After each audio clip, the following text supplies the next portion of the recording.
Hello everyone! So today we are going to be talking about our article, Against Borders by Hazel Roachman.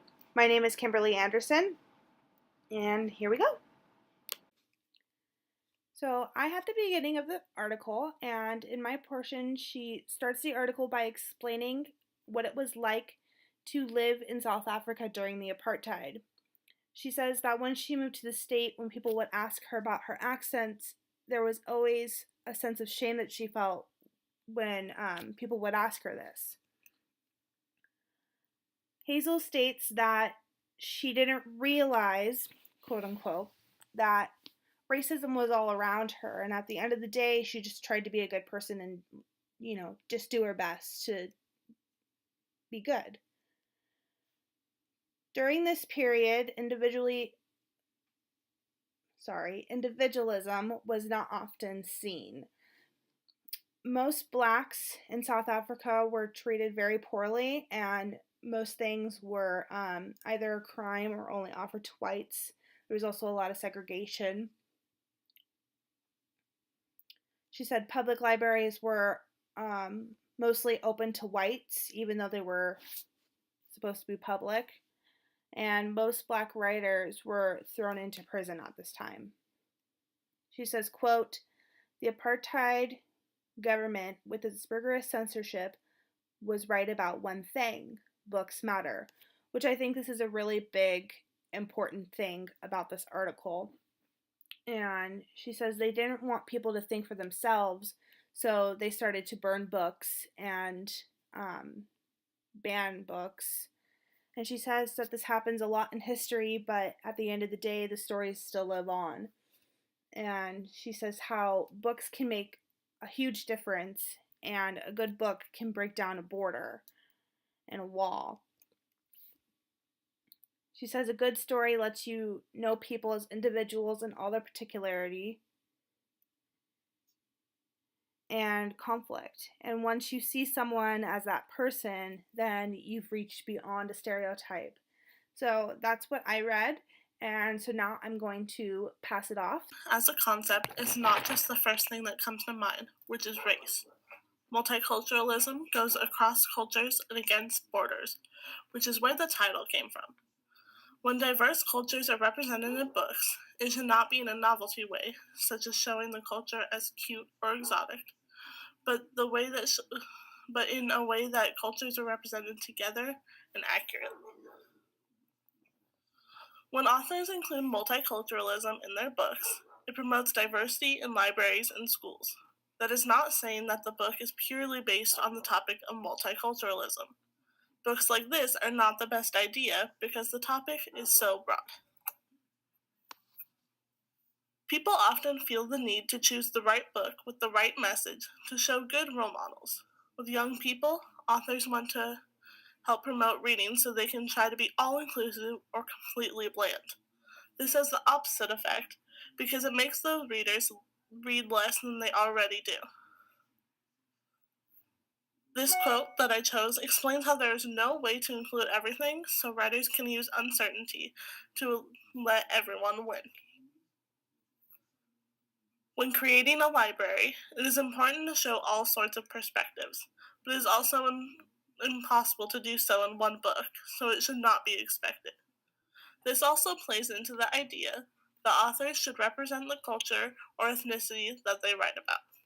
But an author cannot represent a whole ethnic group. They can just represent who they are and who they know.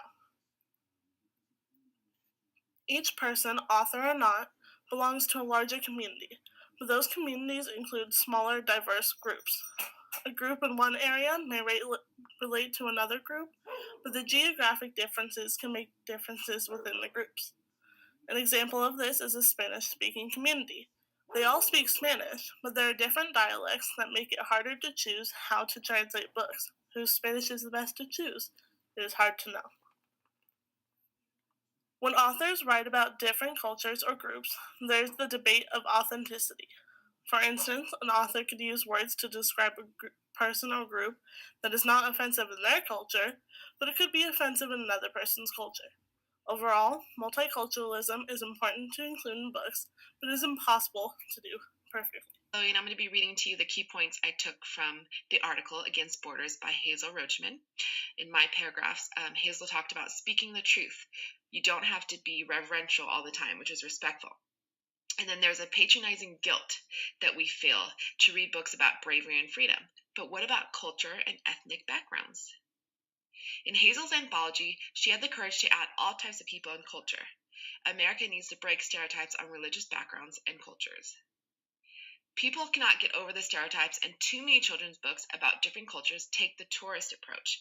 The tourist approach means they focus only on exotic areas, and they don't talk about poverty in real life. Also, failure of the imagination when illustrations are not realistic of culturally diverse children. Oftentimes, characters are not complex or conflicted. Cultures are not depicted correctly in books. There needs to be a good balance in the classroom library. So the characters, such as out of Africa, are looked at as primitives offering help to the people of the West. And also characters, Indians, are portrayed as making clay pots or talking about the universe. Kids can recognize their own individual culture and understand their connection with those who appear different. Hazel has worked with librarians and teachers to bring in books with themes of people across the world. Books that are relevant to them, relevant to young adults in society and culture is important. Stories from authors such as Maya Angelou, Ray Bradbury, and Joyce Carol Oates. An anthology book talk or bibliography is better with possibilities. Look for books from every background with diversity in mind. Books with people and characters that are heroes, families, or autobiographies, or just books for reading pleasure are fine as well. Diverse books such as Bread and Jam for Francis, that's about a picky eater. Too Many Tamales is about a Latino family preparing Christmas dinner. How My Parents Learned to Eat is about a Japanese American family learning table manners. And then Dumpling Soup is about a New Year's Eve party in Hawaii. So these are all good books to add to a classroom library. Friendship is a good theme as well. That could go across all cultures and boundaries. Everyone can relate to a friend you can trust or belong to and be recognized across all cultures and boundaries. That is it for my key points for the article. Thank you so much. Friendship is a great universal theme that can connect readers from across cultures. Friendship stories, however, can sometimes be about outsiders.